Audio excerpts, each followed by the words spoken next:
Assalamualaikum warahmatullahi wabarakatuh. Kembali lagi kepada pelajaran filsafat pendidikan Islam, dan pada video kali ini kita akan belajar tentang hakikat manusia. Teman-teman, apa sebenarnya manusia itu? Manusia adalah Homo sapiens, artinya makhluk yang mempunyai budi pekerti. Manusia adalah animal rational, artinya makhluk yang dapat berpikir secara rasional. Manusia adalah homo lakoin, artinya makhluk yang pandai menciptakan bahasa. Manusia adalah homo faber, artinya makhluk yang pandai membuat perkakas. Manusia adalah zoon politikon, artinya makhluk yang pandai bekerja sama. Manusia adalah homo economicus, artinya makhluk yang tunduk kepada prinsip-prinsip ekonomi. Manusia adalah homo religious, artinya makhluk yang beragama. Manusia adalah homo planemanet, artinya makhluk yang diantaranya terdiri dari unsur rohaniah dan spiritual. Manusia adalah homo educandum atau educable, artinya makhluk yang dapat menerima pendidikan.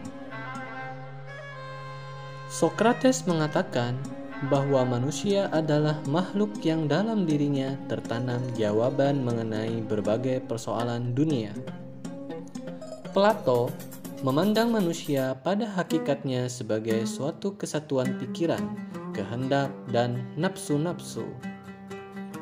Aristoteles memandang manusia sebagai makhluk rasional yang memiliki kesatuan organik antara tubuh dan jasad.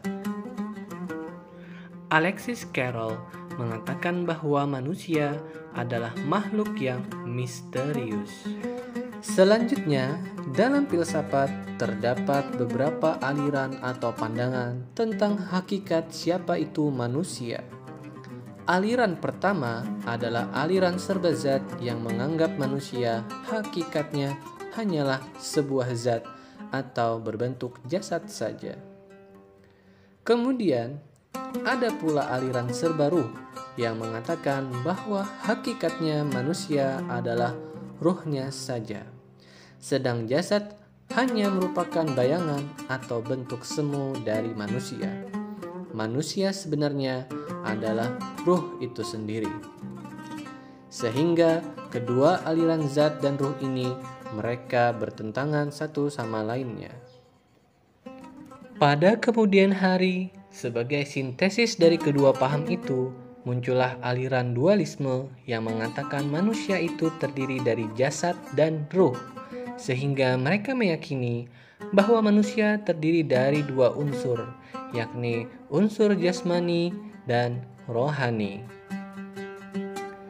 Filsafat modern mempunyai pandangan yang lebih baru lagi, yakni manusia tidak hanya dipandang dari sudut pandang jasmani dan rohani, tetapi keseluruhan keberadaannya di dunia ini adalah hakikat manusia itu sendiri.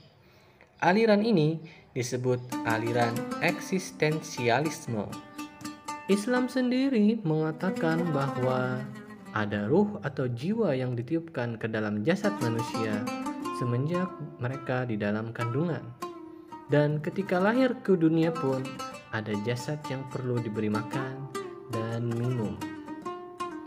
Sehingga sejatinya Islam pun memandang bahwa hakikat manusia terdiri dari ruh dan jasad.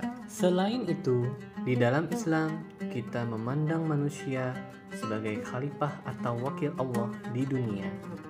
Dan manusia yang paling ideal di dunia ini adalah baginda Nabi Muhammad SAW.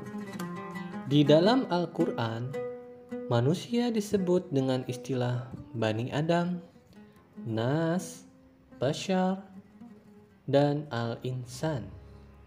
Manusia juga disebut sebagai ahsanit taqwim, yakni sebaik-baik bentuk ciptaan Allah Subhanahu wa Ta'ala. Pembahasan tentang manusia tidak akan ada habisnya karena manusia bersifat dinamis yang selalu melakukan pembaharuan baik di masa lalu, masa sekarang, maupun akan datang. Manusia selalu menjadi objek pembahasan yang tiada akhir. Sebagai kesimpulan, dapat kita katakan bahwa hakikat manusia adalah makhluk yang istimewa, baik dari segi fisik maupun roh atau keberadaan manusia itu sendiri, semuanya istimewa. Jadi, bagaimana menurut kalian? Mari kita diskusikan bersama. Menurut kalian, apa itu sebenarnya hakikat manusia? Silahkan berikan tanggapan kalian di komen di bawah ini. Setelah membahas tentang apa itu manusia, selanjutnya mari kita diskusikan bagaimana manusia diciptakan ke dunia. Banyak sekali pendapat dari mana asal manusia datang ke dunia. Namun ada artikel yang menarik dan unik dari antronesia.com yang ditulis oleh Rahmat Effendi. Dia mengatakan ada 3 dialog atau dialektika terkait penciptaan manusia. Yang pertama adalah penciptaan manusia karena diciptakan oleh Tuhan. Pemahaman ini dimiliki oleh kaum beragama dan pandangan ini disebut kreasionisme. Semua agama memiliki pandangan atau keyakinan sendiri-sendiri terkait awal mula manusia ke bumi. Dan mereka memiliki satu pandangan yang sama, yakni semua manusia diciptakan oleh Tuhan. Di dalam Islam sendiri, kita meyakini manusia yang pertama diciptakan adalah Nabi Adam alaihissalam dan diturunkan ke dunia setelah memakan buah khuldi. Pandangan kedua adalah pandangan bahwa manusia tidak serta-merta diciptakan. Yang menganut pemahaman ini ialah para saintis yang mencoba untuk mencari jawaban kehadiran manusia ke dunia di luar dari koridor agama. Para saintis ini menelaah bahwa manusia tidak serta-merta hadir ke bumi, namun manusia merupakan hasil evolusi dari kera. Hal ini didukung karena manusia dan kera memiliki bentuk tubuh yang mirip. Hanya saja manusia lebih cerdas dan mampu menggunakan akalnya untuk membentuk dunia. Pandangan tentang teori evolusi ini disebut dengan evolusionisme. Pandangan ketiga yakni mencoba mensintesis terkait kreasionisme dan evolusionisme.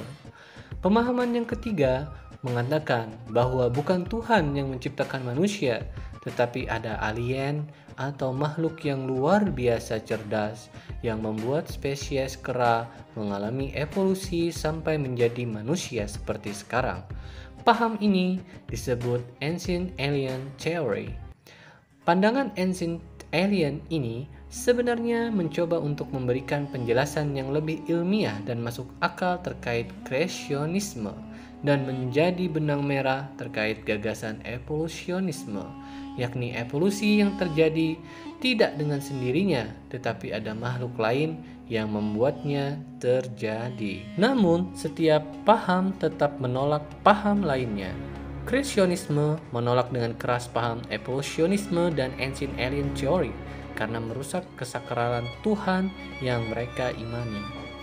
Evolusionisme menolak kreasionisme dan Ancient Alien Theory karena kedua paham ini tidak bisa dibuktikan secara ilmiah, melainkan hanya spekulasi orang beragama dan saintis. Tidak ada bukti nyata kecuali kaum Ancient Theory mampu membuktikan keberadaan alien yang mereka maksud. Maka hal ini akan membuat pemahaman kita tentang penciptaan manusia yang selama ini kita ketahui akan berubah secara radikal. Namun sayangnya, sampai saat ini pun, baik kreasionisme dan Ancient Alien Theory, mereka belum mampu mewujudkan Tuhan ke dalam bentuk yang dapat diterima oleh ilmu pengetahuan. Sehingga, walaupun Ancient Alien Theory ini terdengar ilmiah, namun Didapatkan bahwa teori ini tidak berlandaskan dengan proses metode penelitian ilmiah yang dapat diterima atau sudah valid, atau dengan istilah lain yakni pseudoscience. Itulah tadi teori terkait dengan bagaimana manusia bisa berada di dunia ini. Apa kalian punya ide yang lain terkait munculnya manusia? Jika punya, coba diskusikan di komen di bawah ini. Setelah sama-sama kita membahas tentang bagaimana asal-usul manusia hadir di muka bumi ini, mari kita pelajari kembali terkait dengan tujuan hidup manusia. Sebagian besar para pemikir menyepakati bahwa tujuan hidup manusia di bumi adalah mencari kebahagiaan. Semua manusia ingin hidup dengan bahagia, baik para ateis ataupun kaum agamawan. Namun, definisi kebahagiaan begitu abstrak dan relatif. Bagi satu orang, kebahagiaan bisa berarti berbeda dibanding dengan kebahagiaan versi orang lain. Ada yang menganggap bahagia yakni memiliki banyak harta, namun ada banyak yang bunuh diri, merasa menderita walaupun memiliki miliaran rupiah. Sehingga harta pun tidak bisa dijadikan tolak ukur dari kebahagiaan. Kemudian ada juga yang mengatakan bahwa kebahagiaan itu adalah ketika terkenal, memiliki popularitas yang tinggi, dikenal banyak orang, dipuja-puja oleh jutaan manusia. Namun banyak artis yang terkenal yang bunuh diri atau dibunuh karena popularitasnya. Ada juga yang mengatakan kebahagiaan itu adalah ketika memiliki wajah yang tampan ataupun cantik. Namun ada juga yang menderita karena ketampanannya maupun kecantikannya. Sehingga apa sebenarnya kebahagiaan yang ingin dicapai oleh manusia? Maslow mencoba untuk menjelaskan bahwa sebenarnya manusia itu memiliki kebahagiaan yang bertahap demi tahap. Bila dia sudah mampu mencapai satu kebahagiaan, maka dia ingin terus mencapai kebahagiaan lainnya, dan lainnya. Sehingga manusia bekerja banting tulang adalah untuk memenuhi kebahagiaan di dalam dirinya. Di dalam Islam sendiri, tujuan hidup manusia adalah bahagia dunia dan akhirat. Namun, di dalam Islam tidak diajarkan untuk bekerja mati-matian untuk dunia. Kita boleh mengambil dunia seperlunya saja, tetapi dunia tidak boleh masuk ke dalam hati kita. Dengan mengenal konsep akhirat, maka kecintaan akan dunia bisa dialihkan kepada kecintaan kepada akhirat. Dunia di dalam Islam adalah suatu tempat yang sementara, sedangkan akhirat adalah tempat untuk selama-lamanya.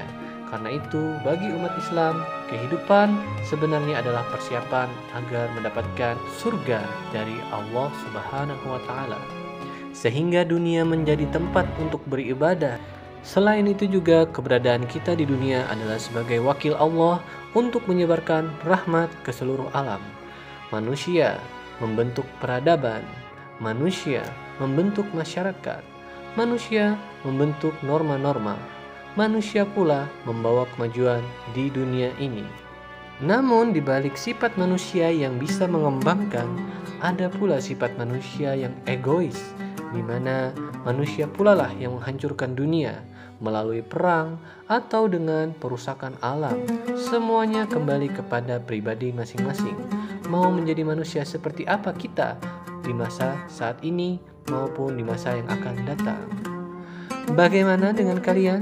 Apa tujuan hidup kalian di dunia ini? Coba berdiskusi kembali di komen di bawah ini. Terima kasih sudah menyaksikan video ini. Jangan lupa klik like, komen, dan share video ini jika menurut kalian video ini memberikan manfaat bagi orang banyak. Wassalamualaikum warahmatullahi wabarakatuh.